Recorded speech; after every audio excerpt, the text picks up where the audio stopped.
Que el Señor les bendiga, mis hermanos. Estamos aquí para continuar con la primera carta de Juan. Sí, ya hicimos la introducción. Ahora vamos a la primera carta de Juan y en el primer capítulo. Y vemos que dice aquí, y vamos a leer en el nombre del Padre, del Hijo y del Espíritu Santo, y el pueblo dice amén. Lo que era desde el principio, lo que hemos oído, lo que hemos visto con nuestros ojos, lo que hemos contemplado y palparon nuestras manos tocante al verbo de vida, porque la vida fue manifestada y la hemos visto. ¿Sí? Bueno, esta es una carta muy bonita, porque ya estábamos hablando en la introducción que cuál es el motivo por el cual Juan escribe esta carta. Los falsos maestros estaban divulgando falsas doctrinas, estaban enseñando falsas doctrinas. Entonces, el apóstol Juan, que era el último de los apóstoles que había quedado vivo, y ya lo que se había enseñado del Evangelio ya estaba muy, se puede decir como diluido, ya no estaba la pureza del Evangelio como debía ser, como se había predicado. Entonces había muchos problemas porque estaban destruyendo en cierta forma el Evangelio, predicando y enseñando cosas que no se debían. Entre ellas que Jesucristo no había venido en carne, que no era el Hijo de Dios, y bueno, un montón de falsas doctrinas que se estaban divulgando, enseñando, y entonces el apóstol Juan, viendo esto, él escribe el Evangelio de Juan y también escribe después la primera carta de Juan, la cual esta carta es divulgada por las iglesias, ¿sí? Por todos los lugares alrededor de Éfeso. Lo que era, dice acá, desde el principio, lo que hemos oído. Él está diciendo, bueno, yo estuve con Jesucristo, ¿sí? Yo estuve con Él, yo pasé se puede decir casi 3 años y medio con el Señor, y entonces empieza Él diciendo, bueno, lo que era en el principio. Cuando se refiere acá a lo que era en el principio, está hablando de los tiempos de la fundación del mundo, ¿sí? Lo que era en el principio, el Padre, el Hijo y el Espíritu Santo. Dice, y lo que hemos oído después nosotros, lo que hemos visto con nuestros ojos, dice, lo que hemos contemplado y palparon nuestras manos tocante al verbo de vida. O sea que él estaba dando testimonio a todas las personas diciéndole, bueno, yo lo vi, ¿sí? Yo lo vi a Jesucristo, yo lo oí, yo lo toqué. Dice, al verbo tocante de vida. Cuando nosotros hablamos del verbo tocante, cuando hablamos, la palabra en sí es el verbo. La palabra de Dios es el verbo, es la justicia de Dios. Entonces, le dice, nosotros vimos la misma palabra caminando, andando. La escuchamos, la tocamos, cuando tocaron a nuestro Señor Jesucristo. Dice, porque la vida fue manifestada, o sea que ellos vieron a la misma vida eterna, caminando con ellos. Y lo hemos visto, dice, y testificamos y anunciamos la vida eterna. O sea que el dador de la vida eterna, el que perdona pecados, estaba con ellos y ellos lo habían visto y estaban testificando, ¿sí? Y anunciamos la vida eterna, la cual estaba con el Padre y se nos manifestó. Él está tratando de explicar acá, bueno, lo vimos a Dios, a nuestro Señor Jesucristo. Vimos, testificamos y anunciamos la vida eterna, que la vimos con nuestros ojos, se manifestó a nosotros, ¿sí? Y dice, eso es lo que nosotros anunciamos, ¿sí? Para que también vosotros tengáis comunión con nosotros, y nuestra comunión verdaderamente es con el Padre y con su Hijo Jesucristo. Ahora, cuando hablamos de manifestación, cuando hablamos de ver a Dios, Dios me ha dado la oportunidad de orar por los enfermos y que sean sanados, los endemoniados liberados.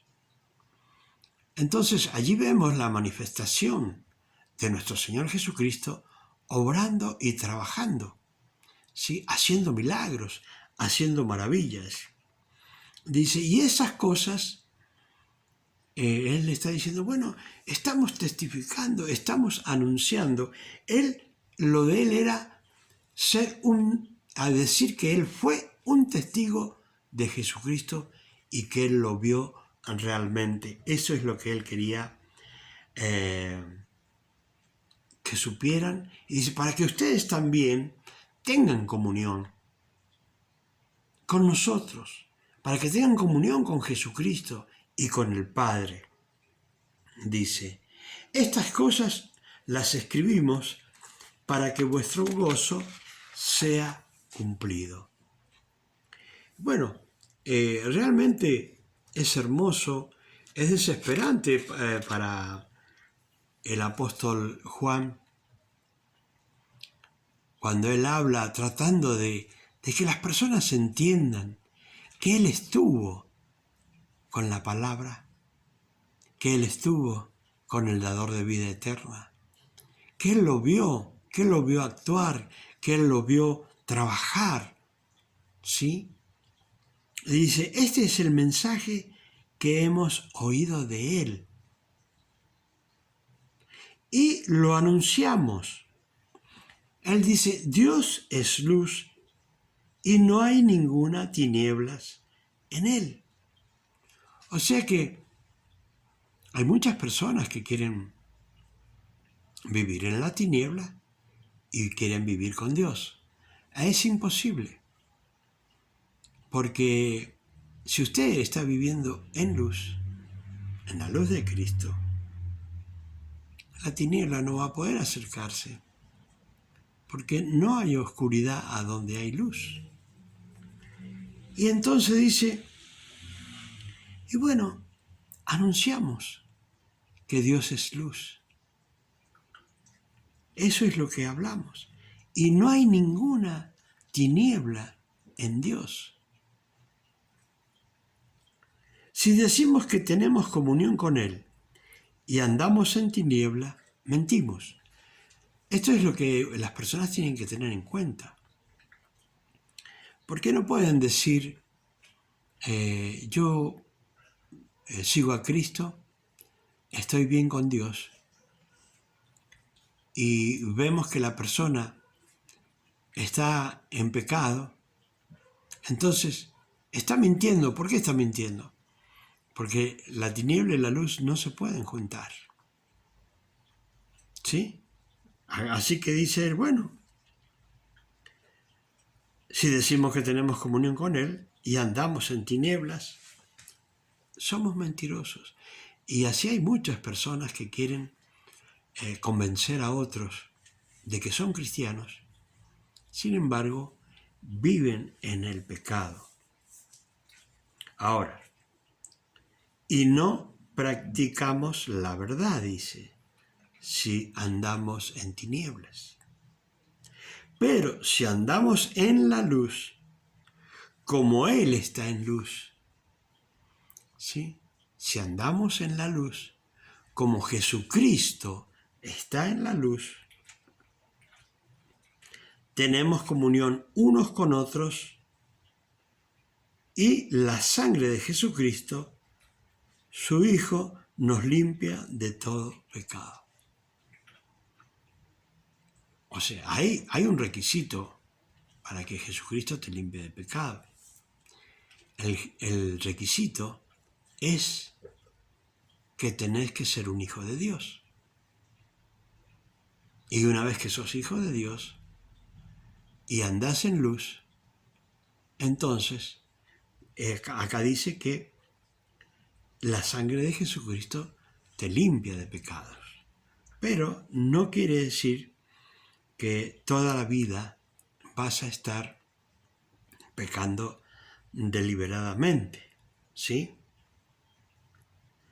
Si decimos que no tenemos pecado, nos engañamos a nosotros mismos y la verdad no está en nosotros. O sea que si decimos cada uno de nosotros que no tenemos pecado, dice acá, eso es lo que está diciendo Juan. Porque muchas personas dicen, no, pero es que yo no tengo pecado. Y bueno, si realmente no somos pecadores, ¿de qué sirve la muerte de Cristo si podemos ser limpios de pecados sin Jesucristo? Pero acá hay un problema, que acá dice que si nosotros andamos en pecado y decimos que estamos bien y que andamos en luz, nos estamos engañando, dice, a nosotros mismos. Y la verdad de Dios no está en nosotros. Porque siempre lo que queremos hacer nosotros es hacerle entender a los demás que somos cristianos en realidad. Y comenzamos a decir una cosa, comenzamos a decir otra, mentimos, y es verdad que podemos mentirle a las personas, a veces, pero a Dios, ¿cómo le vamos a mentir?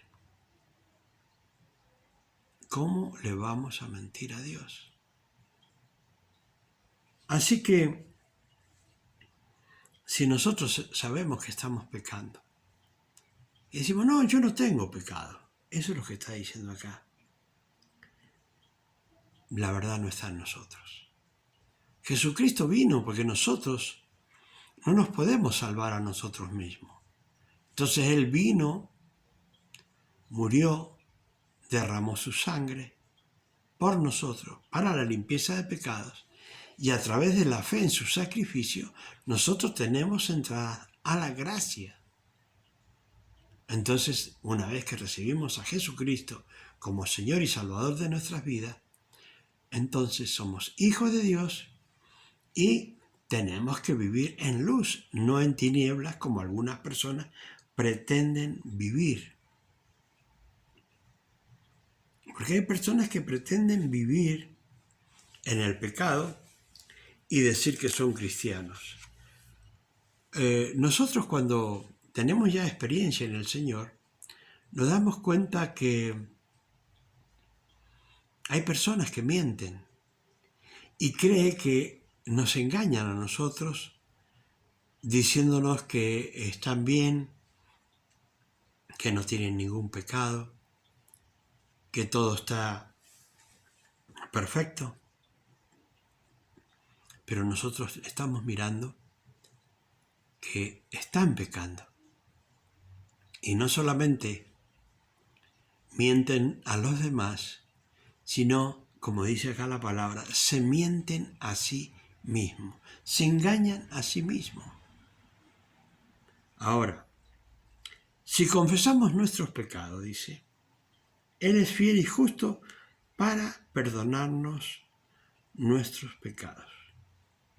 ¿Sí? Fíjense bien. Él es fiel y justo. Y nosotros somos justos por Jesucristo. Porque si Dios nos mira directamente a nosotros, no vamos a vernos como justos. Ahora, si Dios nos mira a través de Jesucristo, entonces sí Dios nos va a ver justo. Porque si Jesucristo es justo y nos mira a través de Cristo, nos ve justo. Es la única forma. ¿Sí? Ahora, si confesamos nuestros pecados, Él es fiel y justo para perdonarnos. Muchas veces las personas quieren ir a cualquier lado para que sus pecados les sean perdonados. Y no pueden lograr el perdón en ninguna parte. La única forma de lograr el perdón es pidiéndoselo a Dios a través de Jesucristo. ¿Sí? La sangre de Cristo nos limpia de pecado. ¿Sí? La sangre de Jesucristo nos limpia de pecado. Ahora, Él es fiel y justo para perdonar nuestros pecados y limpiarnos de toda maldad. ¿Qué significa esto? Que no solamente nos limpia los pecados, sino que la maldad que nos queda como una aureola rodeándonos, también nos limpia la maldad esa. Perdona el pecado y limpia la maldad que nos rodea. ¿Sí? Eso es lo que hace el Señor. Si decimos que no hemos pecado, le hacemos a Él mentiroso y su palabra no está en nosotros. Así que, hermanos, hermanas, amigos y amigas, hay que entender bien esto. Cuidado cuando decimos que no hemos pecado, porque le estamos diciendo a Dios mentiroso. Y Dios no es mentiroso. ¿Sí? Dios es justo, envió a su Hijo para perdonar nuestros pecados, lo envió para morir por cada uno de nosotros y por esa sangre derramada obtenemos el perdón de pecado y la entrada a la gracia. ¿Sí? La entrada a la gracia es la única forma de recibirlo y de entrar a la gracia y de ser limpios de pecado. Así que hay que tener cuidado y hay que andar en luz, porque en Jesucristo no hay tinieblas, en Dios no hay tinieblas. Y cuando la luz de Cristo, la luz de Dios y el poder del Espíritu Santo se nos acerca, la tiniebla huye. Así que si queremos estar limpios, si queremos estar bien espiritualmente y que no haya tinieblas en nosotros, tenemos que estar aferrados a Jesucristo. ¿Sí? Aferrados a Jesucristo, porque Él nos va a limpiar siempre de pecado y mientras estemos con Él no va a haber tiniebla en nuestras vidas. Que el Señor les bendiga, mis hermanos.